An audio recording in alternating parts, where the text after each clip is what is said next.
tous, aujourd'hui on s'occupe d'un 11 Pro Max, des belles bêtes déjà. Donc celui-ci, qu'est-ce qui se passe dessus? Erreur 4013, je n'ai pas le programmeur pour le faire moi-même parce que c'est un pro. Donc après il me dit que l'iCloud est enlevé, etc. Ok, donc là en gros, il a été ouvert par un autre magasin et apparemment il est resté bloqué en recovery. Ok. Donc, moi j'ai essayé de le restaurer, ce fameux téléphone là, et effectivement j'ai bien une erreur 4013 sur 3 YouTube, donc le petit logiciel de restauration, je bloque à 20%, donc pareil, hein, l'accès à la NAND n'est pas possible. Alors, on va démonter le téléphone, on va voir déjà si on trouve quelque chose à l'œil, et après on va voir un petit peu ce qu'on peut faire pour tenter de réparer ça. Mais là, effectivement, s'il y a un problème de communication avec la mémoire, ça peut être soit un problème de NAND, soit de voltage de NAND, soit de CPU. Et dans ce cas-là, ce sera plus grave forcément. Allez, on démonte ça et on regarde, c'est parti. Voilà, j'ai donc démonté la carte mère, donc c'est une petite carte mère rectangulaire assez petite sur les 11 Pro Max. Donc là, ce que je vais faire en premier temps, ça va être de tester les voltages pour alimenter la NAND, parce que forcément, si elle n'est pas alimentée correctement, ce sera peut-être pas elle qui sera en défaut, mais du coup, plutôt un problème d'alimentation, donc peut-être un court-circuit ou la PMU ou quelque chose comme ça. Donc on va tester gentiment toutes les alimentations qui rentrent exprès pour alimenter cette fameuse NAND. Et on va voir un petit peu ce que ça nous donne. Alors c'est parti, je vais brancher avec mon multimètre ainsi que mon alimentation pour voir un petit peu si on a quelque chose de normal, d'anormal. Et on pourra envisager à ce moment-là de voir d'où vient le problème. Il est possible quand même que ce soit un problème de soudure sous la NAND, parce que les NAND à partir des X ont beaucoup plus de billes que les anciens, et du coup forcément ça peut provoquer des soucis plus fréquemment, on va dire, parce que il y a plus de billes, donc plus de risques que ça casse, on va dire, quand le téléphone tombe par exemple, et que certaines soudures lâchent. Bon, même si c'est quand même des grosses billes, ça peut arriver. Donc on va tester tout ça, je vais brancher mon alimentation, mon multimètre, et on regarde ça. Voilà, c'est tout bon, j'ai tout mis. Donc, je vais commencer par allumer la carte mère, donc la démarrer. Donc, voilà, elle va pas consommer grand chose parce qu'elle est bloquée en recovery, forcément, parce que comme elle avait l'erreur 4013, dès qu'on tente de l'allumer, forcément, là, il met le petit logo recovery. J'essaie de vous trouver une image pour que vous voyez de quoi je parle. Donc là, il est en attente, en fait, d'iTunes ou de 3 utils pour restaurer le téléphone complètement. Donc, forcément, il consomme un petit peu moins. Bon. L'avantage, c'est que là, il va quand même développer les voltages nécessaires sur la NAND. Donc, je vais pouvoir tester, encore une fois, si tout est bien présent. Alors, on va commencer par regarder le schéma. Donc voici la NAND en question, et donc pour trouver les voltages, là il n'y a rien de bien compliqué, alors je pourrais prendre les schémas papier, mais on va pas se prendre trop la tête, on va cliquer sur les points, et on va voir quels voltages sont pointés dessus. Donc là par exemple j'ai le 1,8 V input, output, IO pour input, output, ok pas de problème, je sais que celui-ci il est présent parce que le téléphone démarre, celui-ci il est extrêmement important pour tout le démarrage du téléphone, donc j'ai pas besoin de le tester, je sais que j'ai pas de court-circuit, sinon le téléphone ne s'allumerait pas du tout, donc pas de problème, je zappe. Celui-ci c'est le 2V63 NAND, donc c'est très important, lui je vais le tester. Donc on va prendre le petit condensateur qui est ici par exemple, et on va voir si j'ai quelque chose de normal ou pas. Hop, alors. On va donc trouver le condensateur en question, et ça va être celui-ci juste à côté de l'autre gros, hop. Je gratte un petit peu pour avoir un accès. Parfait. Et alors on va tester tout de suite. 2V65, c'est parfait, tout est présent. Donc on va tester le prochain. Donc le prochain, on clique là, 0 volts, enfin 0.9 volts, donc c'est très très faible. Est-ce que j'ai un point pour me tester? Oui, j'ai une petite résistance juste ici, donc lui je peux le tester aussi. Je vais gratter tout pareil la colle s'il y en a, et je vais tester pour voir si j'ai bien quasiment un volt, on va dire. Alors c'est parti. Donc ça va être sur cette résistance là, 0,9 volts, donc c'est ok, donc je continue. On a une autre ligne d'alimentation à 0,9 qui est juste à côté, mais je pense qu'elle est bonne parce qu'en fait ça passe par la résistance qui est là, donc ok, pas besoin de la tester. En fait le courant arrive de là, elle passe dans la résistance là, puis après elle va dans là, donc pas de problème, celle-ci est ok, donc pas besoin de la tester, voilà, ça fait déjà tout ça d'éliminer. Donc je pense qu'on a quasiment tout vu. Ah, il reste le 1,8 V NAND, donc celle-ci là, et je pense qu'on aura tout fait. Le reste ça va être de la communication, etc. etc. Donc il m'en reste une dernière à tester, ça va être celle-ci. C'est parti. Donc pour celle-ci, on a un joli condensateur qui était le premier là, sur le côté. Le téléphone est toujours allumé, donc il n'y a pas de souci. 1 volt, ouais, 1,79 V, donc 1,8 V. Donc, tous les voltages sont présents. Ok, donc là, effectivement, la NAND, normalement, devrait fonctionner correctement et démarrer correctement, mais elle ne le fait pas. Donc là, la deuxième étape pour moi, maintenant que j'ai testé les voltages, ça va être simplement de retirer la mémoire, donc on va la dessouder. On va du coup voir si là on avait des pads qui étaient peut-être en mauvais état, enfin ça on verra pas forcément en l'enlevant, mais forcément je vais tenter de la rebiller et de la remettre déjà, simplement pour commencer, mais avant de la rebiller et de la remettre, on va tester en mode diode tous les pads de la mémoire pour voir s'il n'y a pas quelque chose qui n'est pas normal, et du coup là on pourrait se dire ok, S'il y a un truc qui est pas normal, c'est que ça va au CPU. Donc là, c'est le processeur qui a un problème de soudure. Donc là, c'est beaucoup plus grave. Si par contre tous les pads sont normaux, c'est que la mémoire est bien alimentée. Elle a tout à fait ce qu'il faut pour communiquer. Donc elle doit être HS ou alors elle était mal soudée. Donc dans ce cas-là, on tente de la ressouder, on tente de restaurer. Et si ça fait toujours pareil, on la change tout simplement. Allez, c'est parti, je dessoude.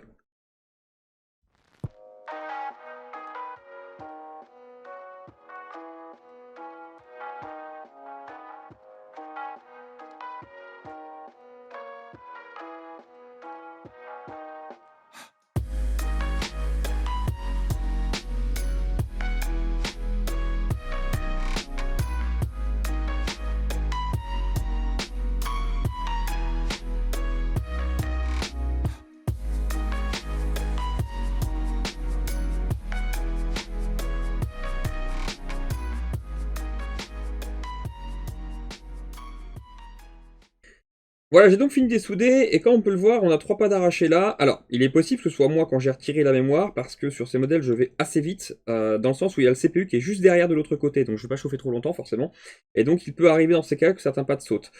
Ceux-là, en tout cas, j'en suis sûr. C'est possiblement moi, mais ce n'est pas grave, je les connais, c'est du GND, c'est de la masse, donc c'est pas très grave, il y en a beaucoup plus sur le reste de la NAND, donc il n'y a pas besoin de les refaire aussi inquiéter. Par contre, lui, là, je suis pas sûr que ce soit moi, parce qu'on était quand même bien au milieu, j'ai bien chauffé ici, d'ailleurs tout le reste ne s'est pas arraché, tout s'est bien passé. Et je sais que celui-ci est plutôt fragile en général, parce qu'on a vraiment qu'un seul pad de maintien, le reste est presque de la déco, entre guillemets. Et lui, il est important, parce que je crois que c'est pour le reset ou persiste, je vais vous montrer sur le schéma. Alors, normalement, c'était celui-ci, AP, donc processeur, to NAND, donc mémoire, persiste. Donc en gros, voilà, persister en gros, c'est pour la maintenir éveillée, entre guillemets, si je peux dire ça comme ça. Donc celle-ci, elle est importante, et je pense que c'est possiblement ça qui pourrait provoquer le problème qu'on a.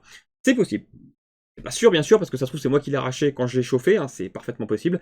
Mais dans tous les cas, on va nettoyer la carte mère, nettoyer la NAND, on va refaire le pad sous la NAND, on va rebiller, reposer, et on va voir déjà si on a quelque chose. En même temps, je vais en profiter pour lire cette fameuse NAND, pour voir si j'ai accès au numéro de série, c'est déjà un bon point. Et on va voir si on a quelque chose de mieux quand on va restaurer. Mais il y a des chances pour que ce soit lui qui pose problème. Donc ce serait la réponse à notre question. C'est assez rare hein, que le pad reste, des fois il reste un peu sur la NAND, etc. Mais ça pourrait vraiment expliquer le problème. Une fragilité au niveau du pad qui se serait arraché, peut-être lors d'un choc ou quoi que ce soit. Et moi forcément je l'aurais fini à le dessouder. Allez, on nettoie tout ça et on fait un test.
Voilà, donc j'ai réparé le pad de la NAND qui était important que vous avez pu le voir. Donc j'ai utilisé, vous connaissez peut-être pas tous forcément, mais ça commence à être pas mal ces machins-là.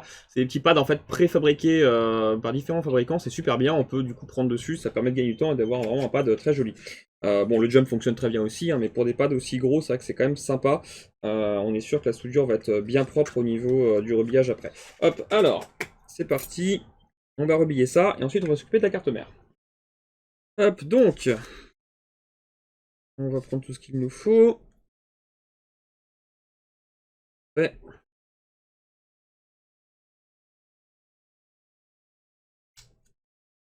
Donc encore une fois, là, il y a 2 pattes qui sont manquants sur la NAND, mais c'est pas grave du tout, c'est du GND, donc il y en a partout sur le reste de la puce, donc il n'y a aucun souci.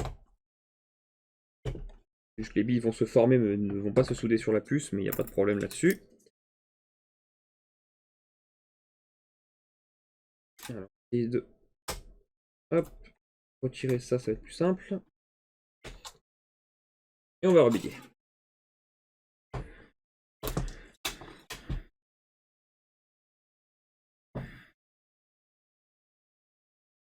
Je préchauffe gentiment la puce. Et à un moment donné, ça va gentiment se mettre à... Voilà, toc, à rebiller.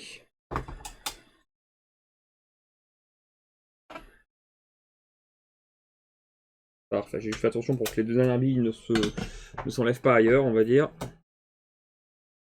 On va nettoyer ça. On va pouvoir mettre dans le testeur du coup pour voir si j'arrive à accéder complètement à la mémoire et savoir si elle est lisible, mais normalement ça devrait être bon. Hop. Et ensuite on s'occupe de nettoyer la carte mère une bonne fois pour toutes et on pourra voir si tout est ok. Je vérifie juste aussi le petit pad que j'ai refait, mais la soudure est très jolie, c'est parfait. C'est très pratique ce petit pad préfabriqué là où on peut les poser dessus, on gagne un temps fou et au moins on est sûr de la prise. Hop, voilà, c'est assez joli. C'est parfait.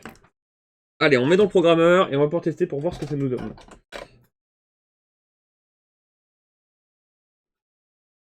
Voilà, donc je vais lire la partition boot de la NAND pour avoir accès au numéro de série en espérant que tout soit en bon état, mais normalement il n'y a pas de raison. Donc c'est parti, je le laisse faire, et au moins on pourra récupérer tout ce qu'il nous faut si je dois changer la mémoire, si des fois qu'elle soit HS, on sait jamais. Donc je vais tout récupérer et comme ça on pourra faire le test. On va le laisser faire, il y en a pour quelques petites minutes, secondes selon l'upload. Et on pourra avoir accès au numéro. Voilà, c'est parfait, il a réussi, donc je vais sauvegarder mon petit fichier, je vais le garder bien précieusement en temps de faire la réparation, et je vais pouvoir continuer.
Voilà, donc je vais pouvoir ressouder la NAND cette fois-ci, rien de bien compliqué maintenant. On va hop, étaler le flux gentiment.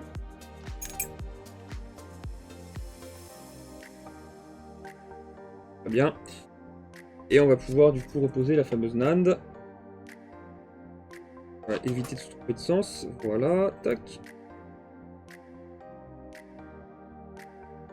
C'est pas trop mal. Et on ressoude.